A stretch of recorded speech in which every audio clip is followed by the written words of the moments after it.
Yun yung talagang background ko talaga na faith in action, na mahalaga yung pagdarasal, worship, but it should also be complemented by service.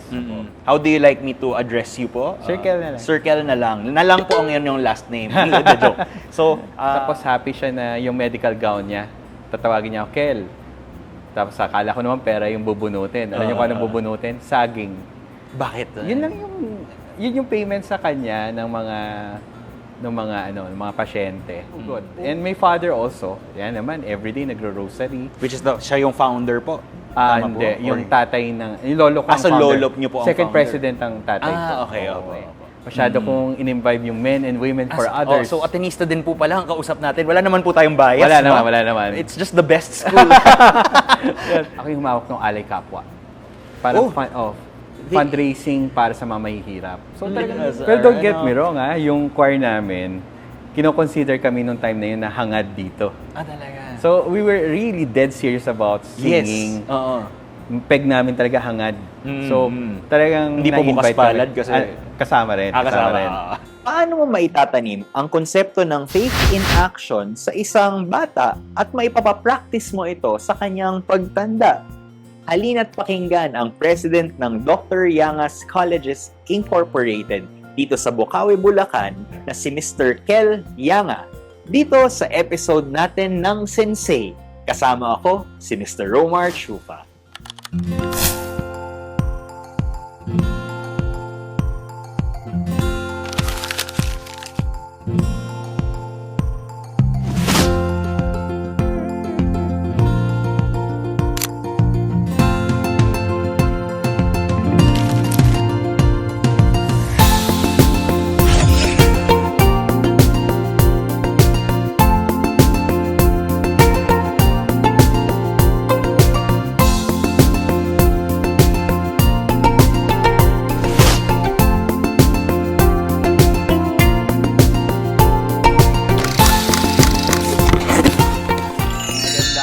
Araw sa inyong lahat at sa mga kasensei. Narito po tayo sa isang masayang episode kasama si Mr. Kel Yanga, ang president ng DYCI o ang Dr. Yangas College Inc. dito sa Bulacan. So, welcome po, Dr. Mr. Kel Yanga or Sir Kel. Good morning. Good morning. Good day. Romar. Romar. Apo. How do you like me to address you po? Sir Kel na lang. Sir Kel na lang. Na lang po ang yung last name. The joke. So, mag-hello po kayo sa ating mga viewers. Magandang araw sa inyo lahat. I'm just one of you who were blessed to be here to share my personal journey. Alam niyo, kaya ako gustong dalhin, actually, i-invite si Sir Kel dito sa show na to kasi 2 years ago or 3 years ago during the height of the pandemic, I was still in Bukidnon. There were teachers starting to message me. Sabi nila, galing kami sa Dr. Yangas College Inc. Tapos, we'd like to invite you to give a talk. So, nagbigay nga ako ng talk dito. And then, curious enough, sinabi niya, we're a non-sectarian school. Yeah. And then, pero we have a God-centered man. Doon ako nagulat na parang, may Catholic formation. Yes. So, doon ako na-expose dito sa DYCI. And ako, ngayon, I'd like to pick the brains of the captain of the ship, kumbaga. Thank you so much. Dito sa DYCI. And I think it will be of value sa ating mga viewers ngayon po eh. Siguro po, let's begin. So, Sir Kel, pagdating sa sa baon sa school, anong favorite niyo nung nababaon kayo? Kasi kami nun eh. Kano ba? 5 piso, 10 piso. Okay. Isang bibilin mo hotdog. Paki-compute na lang yung inflation, ha? Pero hindi, yung totoo, mga kinder siguro, 2 pesos nga lang yata kami nun eh. Pero, Pero ano nabibili dun sa 2 pesos? Dami, hotdog, soft drinks na yun. Malaki value ng peso na. So, yun. Ganun lang. Ganun mga pagkain. Siguro ngayon yung mga 30, 40 pesos 30, 40 pesos. Pero nakita ko dito sa cafeteria nyo, kaya na makabili ng kape ng 49 pesos. Oo nga eh. Para Pero sa akin, mura na yun. Oo. Pero dito sa Bulacan, mahal yun. Talaga. Ibang rate din po. Pero masarap naman. Oo, okay naman siya. Pwede naman natin i-promote. Yeah. Oo. Opo. Pero yun, in terms of yung ano niyo po, yung formation, ano po ang hugot ng isang Circle Yanga sa inyong growing years before ka naging kung sino ka po ngayon? Ano po yung hugot niyo? I was blessed kasi with a family that's very religious. Religious in a way na faith in action. Kaya parang talagang, kunwari sabi ko nga nung eulogy ko sa mother ko, Opo. she never told me to go to mass, go to church, pray the rosary. But it was her life na, actually, no, modesty aside, she became a people awardee during the time of St. John Paul II. So, Ito po ba yung sa Manila Cathedral kinukon? pero dito sa diocese. Sa ginawa. diocese, So, opo. she's one of the awardees. And kasi nga, nagme-medical mission siya mag-isa. Imagine mo, mag-isa siya. Pero doktora po Doktora siya. siya, oo. Tapos, everyday nagsisimba. Tapos happy siya na yung medical gown niya. Tatawagin niya ako, Kel. Tapos akala ko naman pera yung bubunutin. Alam niyo kung anong bubunutin? Saging. Bakit? Yun yung payment sa kanya ng mga pasyente. OG siya eh. Yung alam mo yung parang doctor siya ng yung dati na pwedeng anytime. Di ba ngayon ang mga doctors by appointment eh. Oo. Dati ngayon, pwedeng tawagin siya ng hospital na 11 o'clock, 12 o'clock, merong ganun. Ganun Takbo, siya. Oo, takbo. ganun siya. So, tas hindi siya talaga nagpapabayad masyado. Kaya, Definition lang yung OGI, Original sorry. Gangsta. Sorry. Mas young pa ang vocab ni sa kakaan sa Circle. mga bata Oo, eh. oo. Yun. Yung parang, siguro yun. Yung faith in action na hindi pwedeng dasal lang. Hindi ko nilalangan dasal. Pero, should be alive. No? Parang, kaya yun yung hugot. And my father also, yan naman, everyday nagro-rosary. Which is siya yung founder po. Tama po? Hindi. Yung Or- tatay yung lolo ko ang so founder. lolo niyo po ang Second founder. president ang tatay ko. okay. Oo. Opo. So yun. Pero ako mama's boy kasi. Kaya yung influence Which is ko one of our shows, Mama's Boys. talaga ba? Influence ko talaga yung mother ko na she's happy serving, she's happy sacrificing, and she's happy with her faith. Kaya pwede mo palang masaya ang Pagiging Kristiyano. Oo, pagiging Katoliko eh. Opo. So yun ako. Kaya mula grade 2, Saan po kayo nag-grade school, sir? St. Paul. St. Paul. Shout out sa Dito mga lang. St. Paul. Oo, Paulineans. Opo. So, grade 2 pa lang, server of the altar, tapos naging organist, tapos naging officer ng pastoral council, ayan, gano'n. Tapos, yung first job ko, kasi masyado akong naging ng Ateneo eh. Masyado kong in-imbibe yung men and women for others. So, Atenista din po pala ang kausap natin. Wala naman po tayong bias. Wala naman. It's just the best school. Yan. After the Ignatian retreat, sabi ko sa sarili ko, Ito ba yung after 4th year? Tama po? Oo, yung bago mag-graduation. Yes, na, Mirador? Yeah, sa Mirador pa. 8 days talagang Sabi ko, I want to serve. So, my first job was considered as the largest non-government organization in the Philippines. Yun yung social action arm ng CBCP, yung NASA. National Secretariat for Social Action, Justice and Peace. Ako yung humawak ng Alay Kapwa. Para fundraising para sa mga mahihirap. So, talagang yun yung, siguro, yun nga, influencehan ng mother ko. So, yun yung talagang background ko talaga na faith in action, na mahalaga yung pagdarasal, worship, but it should also be complemented by service. So, yun yung ngayon. Yun yung inaano ko ngayon dito na yung merging of these two worlds na actually lang pala talaga siya eh. It's complementary. Yeah. Tapos yung impact din ni Brother Bo Sanchez. Na ang saya niya kasi mag-serve. Yung parang pwede mo pala maging masaya. Kasi di ba usually ang notion na simbahan, dapat mabigat, seryoso ka. And nung pandemic, ikaw, di ba? Tuwan-tuwa ako sa'yo kasi organista ako. Nakaka-relate ako dun sa mga yun.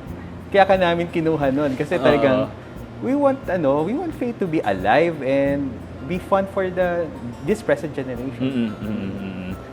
Let's talk about yung pagiging organista nyo. Yeah. In a scale of 1 to 10, how do you love music? Nako, 11. 11. Kasi talagang yun, nasa family tradition na dapat lahat kami, di ba? Ganun kami, sorry. Matanda na ako. Sa Hindi, may tradition OG ka nga na salita po yung generation namin dati, kailangan mong matuto ng music. So 5 years old pa lang, nag-organ na ako. Sa simbahan po? Hindi, tinuturuan pa lang. Pero yung sa paa, di ba? Yung may pedal pa yan. Yeah. Hindi yan yung keyboard lang na ano. Dalawang levels tapos po. ganyan. So, tapos nag-Yamaha. Yung madre nagturo sa akin. Tapos, Polinian po. Yeah, Polinian. Si Sister Marina De Jesus. Tapos after that, nag-Yamaha ako. So, syempre, pag high school ka, tinatamad ka na. Syempre, ano na yan? Crashes, ligaw, everything. Yeah. So, tinatamad ako mag-practice. So, pumangit na yung, yung level. Opo. Doon naman ako nag-songwriting. So, kumbaga para talagang ayaw ko ilayo ng Diyos sa, sa music. So, then, pero hindi ko naman iniwan yung pagtugtog sa simbahan.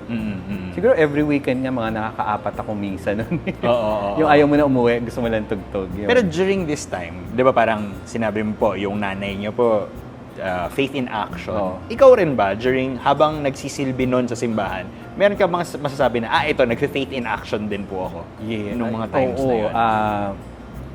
Kami yung isa sa mga pinakabatang choirs sa parish sa St. Martin. And I had this dream, sa dream talaga na parang nakita ko yung mga mukha ng mga bata sa parokya na hindi nag-aaral. Na nakatambay lang. Tapos ngayon, naalala ko, di ba, nasa Alay Kapwa ako. Meron, sa Ateneo rin may tinatawag silang poverty meal, yung lugaw. Yung magbebenta sila ng lugaw, pero ang presyo niya, tubong lugaw, yung mga 100 pesos, 200 pesos. Para yung income mapupunta sa... na instead na ipang Jollibee mo. So, yun yung naging vision ko. Sinabi ko sa mga choir, hindi tayo pwedeng choir lang. So, what we did was the lugaw paaral. Saan po ito? Sa parish namin. So, the first time was we were able to amass or collect around 77,000 pesos. So, 1997. Magkano po yung lugaw nun? 100 pesos, tsaka 500 pesos. May 500 pesos na lugaw. Yung mga, ginto! yung mga mayayaman ng parish. So, tapos kakainin ng sabay-sabay yon, pupunta sila ng Palm Sunday. So, may ganun. So, doon sa 77,000 na yun, nakukuha kami ng 4 na scholars. Tapos, meron silang mga, allowance. Napatapos namin sila. Naka-4 at 5 yata kaming mga estudyante na naging scholar talaga. Buhay pa rin po ba yung initiative na yun, even? Sa school na. Sa school na. So, parang tawag naman namin ngayon, Sagip Aral. Nagpapalugaw pa rin po? Oo, pag Lent. Pag God-centered month pala, pag God-centered month. Isa yun sa mga traditional namin. Na yung proceeds nun will go to the scholarship of the students here. Ang galing, no, kasi parang I think part of what I'm learning from you is usually kasi 'di ba ang pag pinag-uusapan po natin yung mga choirs dito. Sa simbahan lang. Practice, SATB, upo kayo diyan, magliliparan yung papel. Pero don't get me wrong, yung choir namin, kino-consider kami nung time na yun na hangad dito. Talaga. So we were really dead serious about singing. Peg namin talaga hangad. So, talagang hindi po bukas palad kasi kasama rin. Kasama rin. Oo, syempre sila ang kaya lang nung time na yon nasabay kabatch namin ang hangad. So, ayun, yung mga pananatili, yung hangad na kanta, Now We Remain, yung mga ganyan. So, it's more of excellence in everything pero hindi pwede kami mahinto sa kanta lang. It was rooted din sa iyong parents no? Yun nga siguro Ngayon ko lang nare-realize. Ngayon lang. Ang nangyayari po sa show namin na ito, naging spiritual direction din po Catharsis ba? Parang catharsis. Nare-realize niyo po na it all weaves together. I'd like to drill down naman dun sa Circle, yung sa inyong Ateneo Education, no? Ano po yung course niyo pala? BM, Business Management. BML daw. BS BMH, Honors. BS Management Honors, pero BML, Business Management lang. Ako naman, Business Management na lang. Kasi dahil galing sa tapos naging BML din. So, ano po yung naging experience nyo o yung mga napulot nyo? Sinabi nyo kanina, yung parang faith in action, etc. How did it deepen yung itong Ateneo Education ninyo sa kung sino po kayo ngayon? Actually, it humbled me. Kasi I came from nung high school ako, multi-awarded. Naku, ang dami ko award, 16 ano. Pagdating ko ng Ateneo, wala akong award. Tapos ang Math 11 ko, Math 12, mukhang bumabagsak-bagsak. Tapos ang accounting ko, medyo tagilid. Ito sa humbling experience that parang, isa ka lang sa marami. Kaya huwag kang mayabang. So, that's the first thing that I realized about Ateneo na ilalagay ka sa lugar. Tapos pangalawa, para ring mami ko, hindi sila preachy eh. Hindi rin preachy na parang makikita mo na ang dami nilang activities. The JVPs, yung mga ASIL, ACMG, na buhay talaga yung men and women for others. Gabay. Kaya, okay lang matanong, mga what year was this? 1991 to 95. Okay. So, ako, ACMG ako noong time na yun. Ay, ACMG din po ako. Oo, yun. Ang anak ko nga, natatawa ako ngayon, ACMG rin siya ngayon. For the benefit of our viewers, ACMG is the Ateneo College Ministry Group, which was founded by Father Bill Kreutz. Okay, hindi ko alam yan. Oo, yun. Na dating presidente ng Ateneo de Davao, or Zamboanga po ata. So yun yung ano. Tapos, ang funny thing is, I didn't know about the values of the Jesuits or the Ateneo education, especially Magis. Especially nung papasok ka pa lang. Wala Actually, po. kahit nung graduate ako eh. Okay. Hindi ko nga alam, kasi I'm looking back sa mga subjects na hindi tinuro eh. Pero, kahit sa philo, theo. Pero ang nag-stuck talaga sa akin yung men and women for others. Opo. Yun talaga yung parang palagi na lang na dapat lahat ng gawin mo may consequence na positive consequence sa ibang tao. And again, they were not teaching that kasi philosophy. 'Di ba? Alam mo 'yun. Yes. You'll just be led to your own realizations. Yes, opo. So, ang galing eh, yung hinahayaan ka ng Ateneo na mahanap mo kung sino ka. At at the end of the day, matatagpuan mo ang Diyos eh. Tapos, yung pangangailangan na kung gusto mo siyang mahalin mo rin yung kapwa. Siguro that's the greatest thing about being an Atenean. So, yun yung hugot na yan na bilang Atenista, tapos faith in action, parang tinatagpi-tagpi ko. Tapos yung sa choir, and then yung, ano tawag yun, yung lugaw na paaral. Yan ba yung parang kumikiliti sa inyo to decide na mag-alay kapwa nung time na yun? Yes. Tapos, ang nag-fortify na yung 8-day retreat ko na yun yan, kay St. Ignatius, yung Ignatian retreat. Hindi po ba kayo minulto dun sa ano? Medyo. Nagigising din po ba kayo ng 2:00 ng umaga nung Kami time? yung nagsha-sharing. Alam nung multo siguro hindi ako nakikinig. Yung last, yung 7th night. Ayoko makinig dito. Nandun kami. Ako ito, tapos may kaibigan ako nandun. May nagsha-share. Eh, di ba, musician ka rin, Romar. Naririnig mo yung sintonadong strings ng gitara. Oo. Pero wala. Wala. Kasi kami nung sabi ko doon sa kaibigan ko, narinig mo? Oo eh. Tapos tinanong namin lahat, wala. Kami lang dalawa yung nakakarinig. Nagpa-piano ka po nun? Or gitara? Or pareho. Pero hindi, noong time na yun, nakikinig lang kami. Nakikinig na. Kaya parang meron ka naririnig na tunog. Oo, na sabi mo, uy, dissonance. makinig ka. Kasi hindi ako nakikinig doon sa sharing.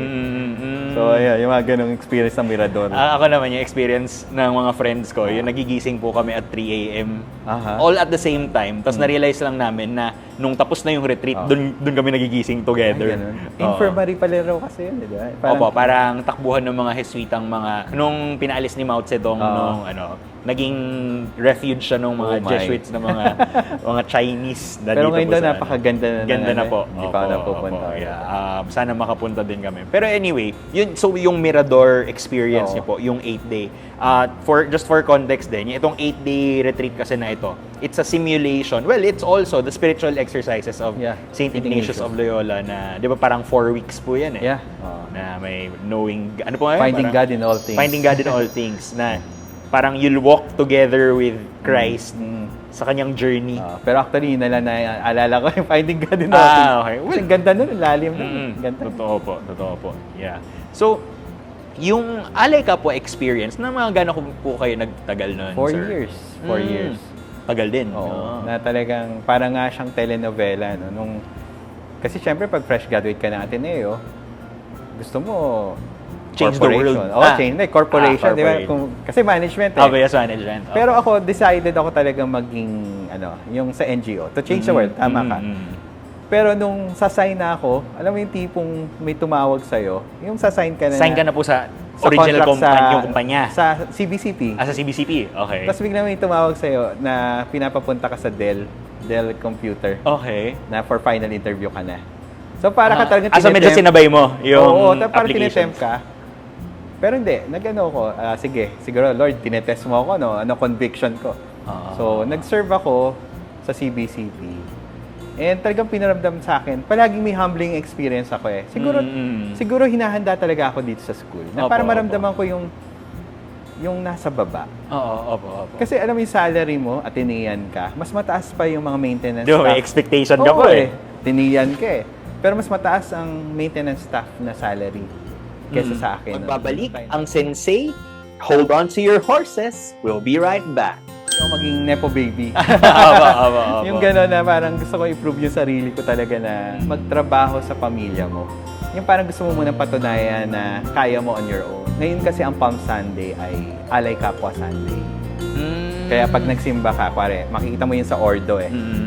Today is also Alay Kapwa sa Sunday. Pagka faithful yung pare. Ako yung nagsulat nung request sa mga bishops to make Palm Sunday as an Alay Kapwa So, Sunday. it's an entire CBCP thing. Oh. Alay Kapwa. Caritas Manila is under Caritas Philippines. Oo. Caritas Philippines is sa Alay Kapwa. Okay. Okay, yun. So, ganun. Dito, baka makringe yung iba. Pero totoo kasi ito eh. So, ang ginawa ko lang, nag-type ako ng word na God-centeredness sa bond paper, dinefine ko siya, and how you can do it. So, pinost ko sa lahat ng mga rooms, God-centeredness. Tapos, how you can do it. So, ngayon, yung mga bata, kasi something different eh. So, niloloko nila yung word. Talaga. Kasi sabi nila, parang nag-pick ng trash. Uy, God-centered. May Ganun. inside Parang, joke. tapos nagagalit yung mga teachers kasi parang binabastos nga si Lord. Oo. Sabi ko, hindi niloloko na nila yung word para lang kako yung kanta. LSS. Hi, I'm Sir Kel Yanga. Please like, share, and subscribe to Limang Siglo on Facebook, Instagram, and YouTube.